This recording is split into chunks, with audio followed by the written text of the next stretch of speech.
नमस्कार दोस्तों। सामान्य अध्ययन प्रश्न पत्र में चाहे पीसीएस मेंस हो या सहायक कुल सचिव हो, उसमें पॉलिटी से प्रश्न आता है मेंस में। उसे आप पॉलिटी भी कह सकते हैं और इंडियन इकोनॉमी भी कह सकते हैं, भारतीय अर्थव्यवस्था। क्योंकि ये जो टॉपिक बता रहा हूँ वो पॉलिटी और इकोनॉमी दोनों से जुड़ा हुआ है और टॉपिक है वित्त आयोग, फाइनेंस कमीशन।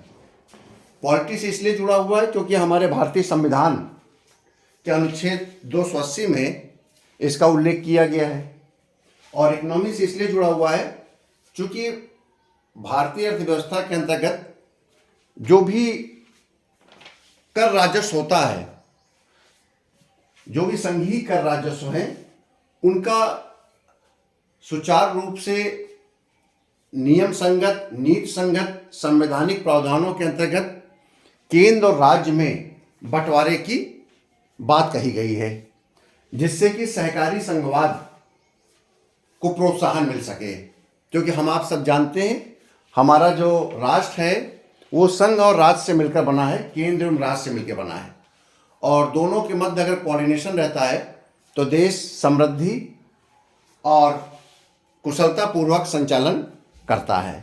ठीक है, समृद्धि की ओर बढ़ेगा और संचालन भी कुशलतापूर्वक होगा, आपस में सामंजस्य होगा। इसको ध्यान में रखते हुए हमारे संविधानविदों ने वित्त को एक कॉन्स्टिट्यूशनल प्रोविजन बताया और ये कहा कि केंद्र जो भी कर लगाएगा उन करों से जो राजस्व प्राप्त होगा, तो आपको पता है कि हमारा देश राज्यों के बीच बटा हुआ है, केंद्र के साथ साथ राज्य हैं। तो ये माना गया संविधान के द्वारा कि जो केंद्र अपने करों को लगाएगा उसका खर्चा तो राज्यों में ही होगा, केंद्र तो दिल्ली तक सीमित रह जाएगा और पूरा देश राज्यों से बनता है।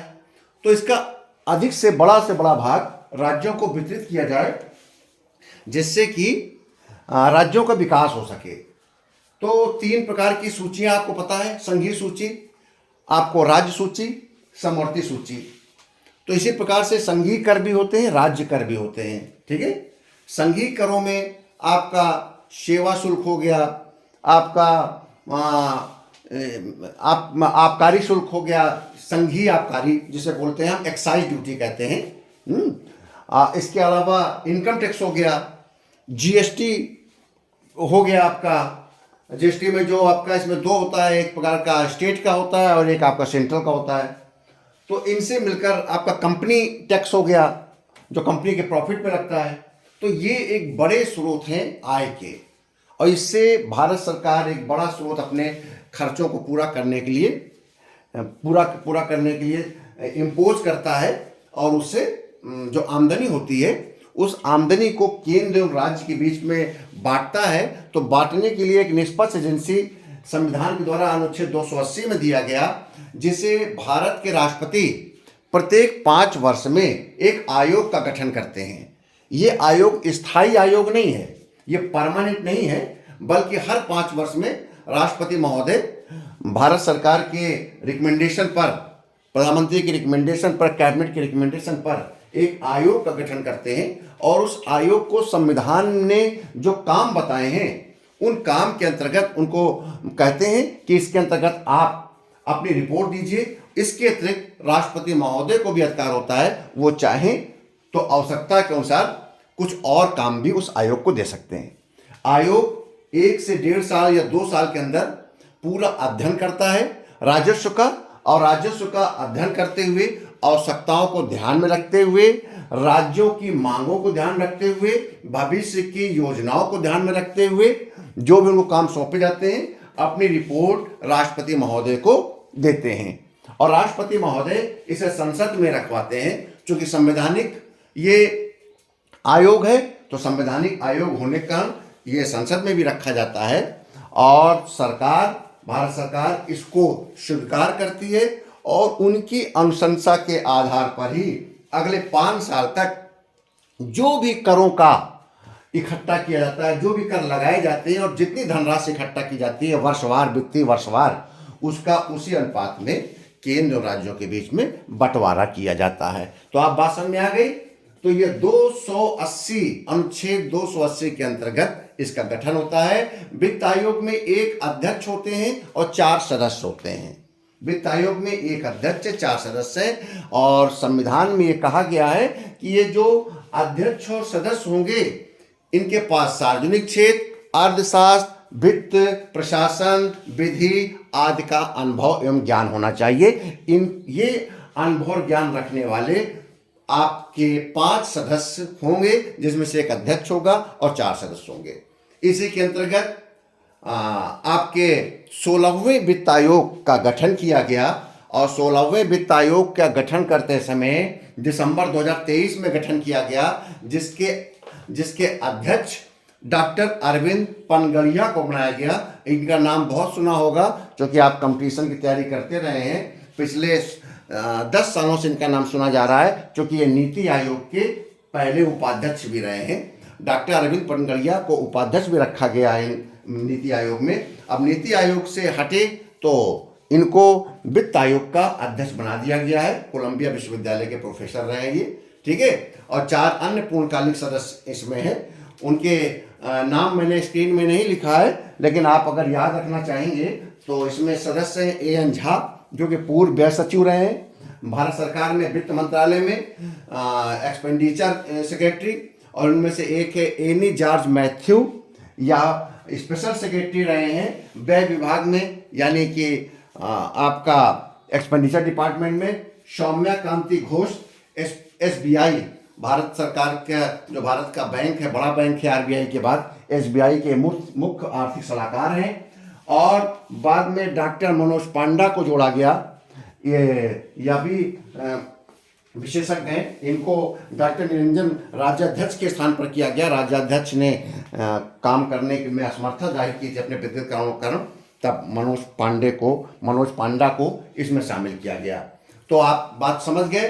तो 16वें वित्त आयोग का गठन दिसंबर 2023 में किया गया था। इनको अरविंद पनगड़िया के स्थान पर अध्यक्ष बनाया गया, डॉक्टर अरविंद पनगड़िया को इसका अध्यक्ष बनाया गया है। और इस आयोग से अपेक्षा की गई है कि ये 31 अक्टूबर 2025 तक अपनी रिपोर्ट दे दे। चूंकि ये जो 5 साल के लिए इनकी रिकमेंडेशन को लागू किया जाएगा, वो अवधि 1 अप्रैल 26 से प्रारंभ हो जाएगी। 1 अप्रैल 26 से 31 मार्च 2031 के बीच, 1 अप्रैल 26 से लेकर 31 मार्च 2031 के बीच आपका जो भी कर और राजस्व का आय होगी, कर राजस्व से जो आय होगी वो केंद्र और राज्य के बीच किस हिसाब से बटेगा, इसके बारे में निर्णय करना और रिकमेंडेशन देने का काम वित्त आयोग को दिया गया है। 31 अक्टूबर 25 तक अपनी रिपोर्ट प्रस्तुत करेंगे और जब रिपोर्ट प्रस्तुत करेंगे तो वो राष्ट्रपति महोदय को देंगे। राष्ट्रपति महोदय सरकार को देगी, सरकार उसे संसद में रखेगी और संसद में रखने के बाद उसे पारित किया जाएगा। उसके अनुसार से केंद्र राज्य के बीच में करों का बंटवारा होगा, आय का बंटवारा होगा, ठीक है। अब इसमें से क्या क्या काम है वित्त आयोग जब ये अपनी रिपोर्ट देगा तो उसमें किन किन बातों को शामिल करेगा, तो उनमें कौन कौन सी बातें शामिल है, ध्यान रखिए। 2-3 बातों को आपको हमेशा रट के रखना पड़ेगा। ये नंबर 1 तो मैंने पहले ही बार बार कह दिया है, केंद्र और राज्यों के बीच कर राजस्व के बंटवारे का निर्धारण, कि कितना पैसा राज्यों को मिलेगा, कितना पैसा केंद्र मिलेगा।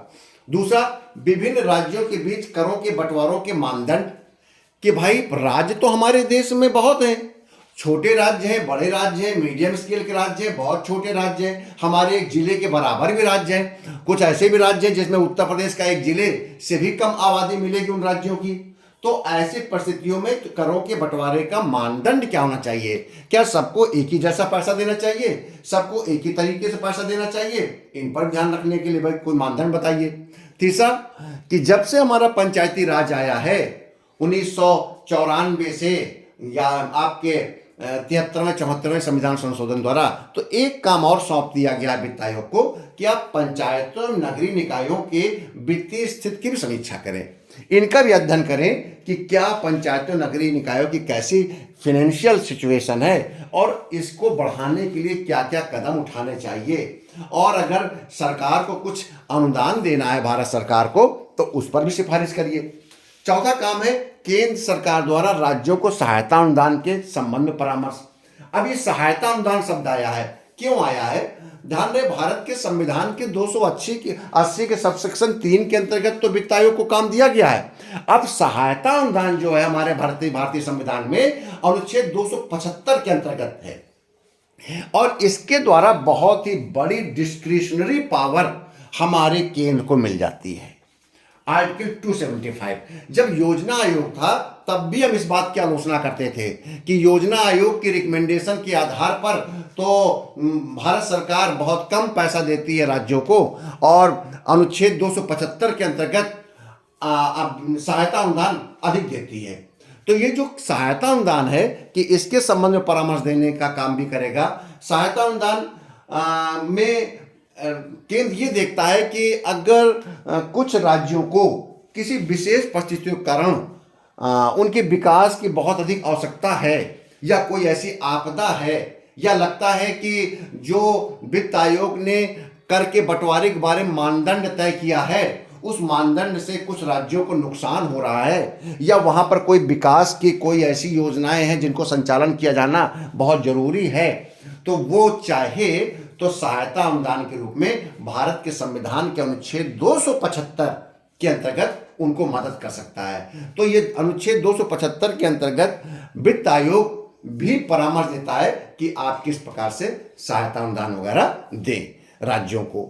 इसके अलावा राष्ट्रपति जो भी अन्य कार्य जो सोचता है कि इस बार वित्त आयोग को जो गठन किया गया है तो कुछ काम और सौंपे जाएं तो वो सौंप सकता है।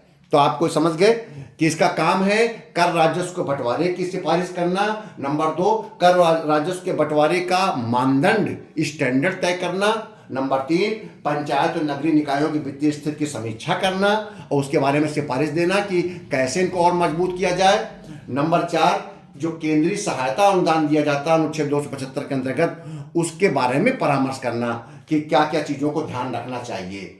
ठीक है, प्रत्येक 5 वर्ष के बाद राष्ट्रपति आयोग का गठन करता है। 16वें वित्त आयोग के बारे में बता दिया। अब आती है बात कि जैसे आप देखिए कामों के बारे में बताया है वित्त आयोग के प्रमुख कार्यों के बारे में, तो ये इसका जो दूसरा पॉइंट है विभिन्न राज्यों के बीच करों के बंटवारे के मानदंड, ये मानदंड तय करना। भाई बटेगा तो पैसा केंद्र राज्य के बीच में, केंद्र राज्यों को पैसा देगा। अब हमारे इतने अधिक राज्य हैं, संघ शासित प्रदेश से किस अनुपात में दी जाए, कैसे दिया जाए, तो इसका मानदंड तय किया जाएगा। आपको मैं बता दूं कि 15वें वित्त आयोग ने 42% की सिफारिश की थी कि राज्यों को देने के लिए। ठीक है, अब 16वें वित्त आयोग में देखना है कि कितने % की सिफारिश होती है। 42% की किया था।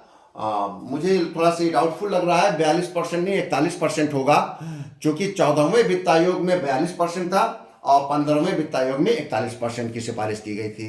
ठीक है, तो देख लीजिएगा 2011 की जनसंख्या को आधार बनाया जा रहा है। अब जैसे मैं आता हूं इसमें कहने के लिए मानदंड तय करने के लिए, तो मानदंड तय करने के लिए ये कहा वित्त आयोग ने कि जब हम किसी राज्य को पैसा दें तो कुछ बातों को ध्यान रखें जिससे कि राज्यों के बीच में संतुलन बना रहे।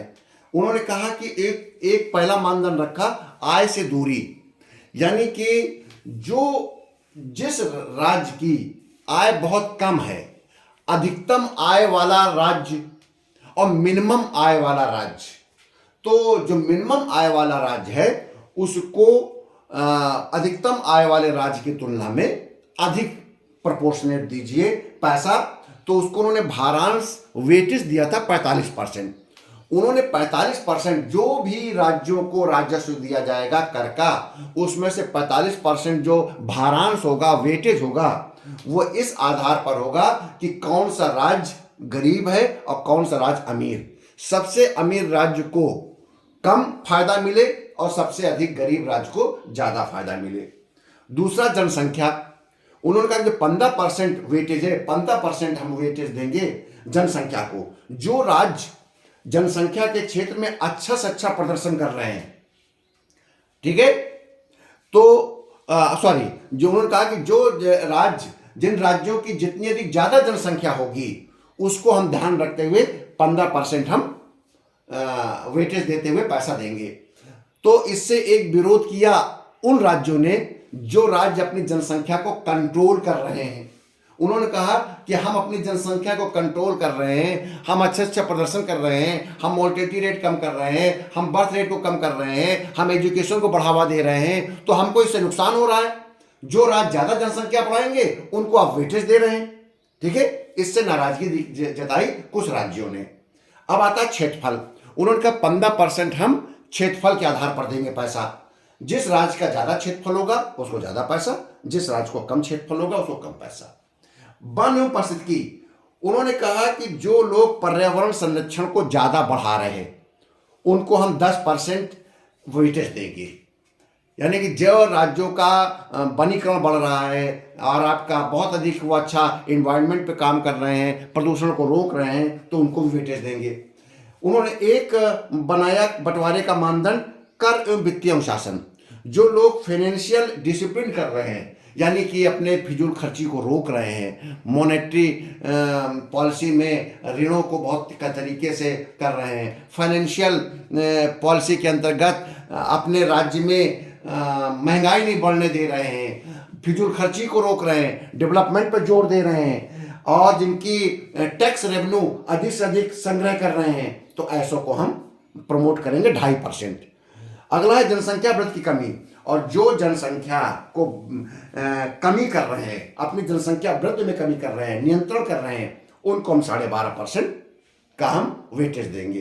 तो इस प्रकार से उन्होंने जो मानदंड बनाते हैं राजस्व कर के बंटवारे में, तो उस मानदंड को तय करने का वित्त आयोग है। वो मानदंड कौन कौन से हैं आप लिख लीजिएगा, आपके स्क्रीन में नहीं लिखा हुआ है, आप लिखिएगा। नंबर 1 आय से दूरी, नंबर 2 जनसंख्या, नंबर 3 क्षेत्रफल, नंबर 4 वन एवं पारिस्थितिकी, नंबर 5 कर एवं वित्तीय अनुशासन, और नंबर 6 जनसंख्या वृद्धि में कमी। ये 6 पैरामीटर्स हैं, 6 ऐसे बिंदु हैं जिसके आधार पर नंबर 2 विभिन्न राज्यों के बीच करों के बंटवारे मानदंड तय करना। तो यही मानदंड 6 के आधार पर पैसे का वो बंटवारा करता है राज्यों को, रेशियो के रूप में कितना पैसा किस राज्य को मिलेगा। और उसका मैंने वेटेज भी बताया। आय से दूरी 45% का वेटेज है, जनसंख्या 15% का वेटेज है, क्षेत्रफल 15% का वेटेज है, वन एवं पारिस्थितिकी 10% का वेटेज है, और कर एवं अनुशासन 2.5% का वेटेज है, और जनसंख्या वृद्धि में कमी 12.5% का वेटेज है। इस प्रकार से ये 100% पूरे हो जाएंगे। हाँ, पूरे हो जाएंगे, और ये 100% के आधार पर ये बंटवारा होगा। मानदंड मैंने आपको बता दिया, ठीक है। इन्हीं के आधार पर आलोचना किया जाता है। आलोचना राज्य करते हैं, आलोचना राज्य करते हैं और नाराज होते हैं। वो कहते हैं कि आप इस जो मानदंड तय करते हैं इससे उन राज्यों को बहुत नुकसान होता है जो राज्य मजबूती के साथ विकास कर रहे हैं, फाइनेंशियली अंकुश लगा रहे हैं, अपने जनसंख्या को भी कंट्रोल कर रहे हैं। और एक सबसे बड़ा जो नाराजगी प्रकट करते हैं राज्य, वो कहते हैं कि देश तो राज्यों से मिलकर बना है और राज्य को मात्र आप 41-42% पैसा दे रहे हैं 100 में से, जितना आप इकट्ठा करते हैं कर राजस्व, और 48% या 58%, यानी इनकी 100 में 58 रुपए आप अपने लिए रख लेते हैं। तो आपका ऐसा कौन सा काम है जो कि आप करते हैं, क्योंकि जो भी आप काम करेंगे वो राज्यों के लिए काम करेंगे। तो राज्यों की आरोप है कि केंद्र को अधिक से अधिक पैसा राज्यों को देना चाहिए, क्योंकि राज्यों के विकास से ही देश का विकास होता है, ठीक है। तो ये चीजें आपको मैंने बता दिया वित्त आयोग के बारे में। वित्त आयोग के बारे में पीसीएस मेंस में और पीसीएस के प्री में, आरओ एआरओ में और असिस्टेंट रजिस्ट्रार के मुख्य परीक्षा में तो अनिवार्य रूप से ये प्रश्न आ सकता है, इसका उत्तर आ सकता है। वित्त आयोग से आप क्या समझते हैं, संविधान की इसमें क्या पोजीशन है और इसका गठन किस प्रकार से किया जाता है, 16वें वित्त आयोग का गठन कब किया गया, इसके अध्यक्ष कौन हैं, इसके कार्य क्या है, इसकी आलोचना किस रूप में की जाती है, ये फेडरलिज्म को बढ़ावा देने वाला संगठन है, ये किस प्रकार से अपने काम को करता है। इस प्रकार से तमाम प्रश्न बन सकते हैं लिखित परीक्षा में, मेंस में और प्री में। आपको मेरा ये चैनल पसंद आ रहा हो तो इसे सब्सक्राइब करिए, अधिक से अधिक फॉरवर्ड करिए। बहुत बहुत धन्यवाद।